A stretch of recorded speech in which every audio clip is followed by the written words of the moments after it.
എത്തിപ്പെടുന്നോർത്ത്. അതാണ് ഈ ചോറിന്റെ ഏറ്റവും വലിയ പ്രത്യേകത.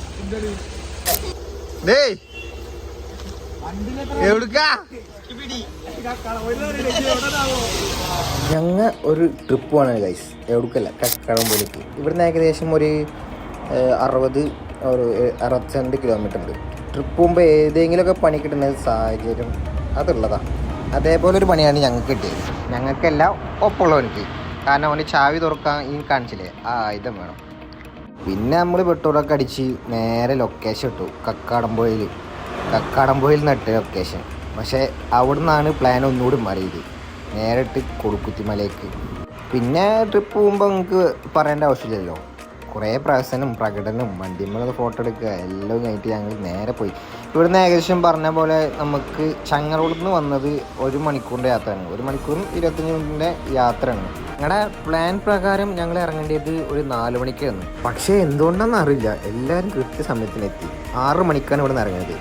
പിന്നെ നമ്മൾ ഫസ്റ്റ് ലൊക്കേഷൻ കൊണ്ട് ചായ കുടിക്കാനാണ്.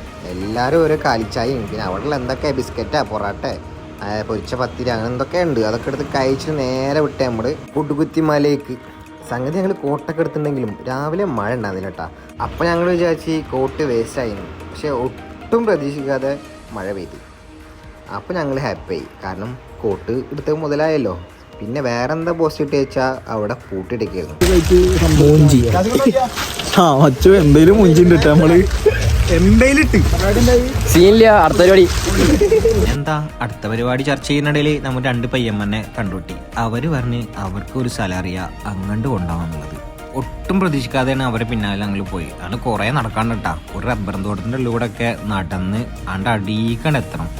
എന്നാലാണ് നമ്മൾ ഈ സ്ഥലത്തേക്ക് എത്തുള്ളൂ. അധികം ആൾക്കാർ എത്താത്തൊരു സ്ഥലമാണെന്നാണ് ഞങ്ങളുടെ ഒരു അറിവ്. കാരണം ഒരു കാടിൻ്റെ ഉള്ളിൽ കൂടെ ഒക്കെ അങ്ങോട്ട് നടന്ന് പോകണം. കുറേ നടന്നു പോകണം, കുറേ നടന്നു പോകണം. എന്നിട്ടാണ് ഈ വെള്ളച്ചാട്ടത്തേക്ക് എത്തുള്ളൂ. കണ്ടേക്കുണ്ടല്ലോ അടിപൊളി. എന്തേന്ന് രസിച്ചിട്ടാ. പിന്നെ നമ്മൾ ഒട്ടും വൈകിച്ചില്ല. ഒരു കുളിയണ്ട് പാസ്സാക്കി. കുളിയും ഡാൻസും അങ്ങനെ ഒരുപാട് മെമ്മറീസ്. അത് ഒരു വൈബ് തന്നെയാണ്. അതിലിടയ്ക്ക് ഒരു വന്നിട്ട് പറഞ്ഞ് ഇതിൽ ഒരു 2-3 വർഷം മുന്നേയൊക്കെ ഒരാൾക്കാർ മരിച്ചിട്ടുണ്ട്. അപ്പോൾ മഴ പെയ്താൽ എന്താ നിങ്ങൾ കയറിക്കോളിന്ന്. ആദ്യമായിട്ട് തന്നെ ഒരാൾ ഇങ്ങനെയൊക്കെ പറഞ്ഞേക്കണ്. കാരണം സാധാരണ നമ്മൾ അവിടെ നിന്നൊക്കെ പറഞ്ഞു വിടാനാണ് പതിവ്. അപ്പോൾ പതിവ് തെറ്റിച്ച ആ ചേട്ടനക്കൊരു താങ്ക്സ് പറഞ്ഞുകൊണ്ടുണ്ട് ഞങ്ങളുടെ പേര് എത്തിച്ച് ഞങ്ങൾ അവിടെ നിന്ന് സ്ഥലം വിട്ടു. അപ്പോൾ അടുത്ത വീഡിയോ കാണാം. ബൈ. കുറച്ച് ഞങ്ങളുടെ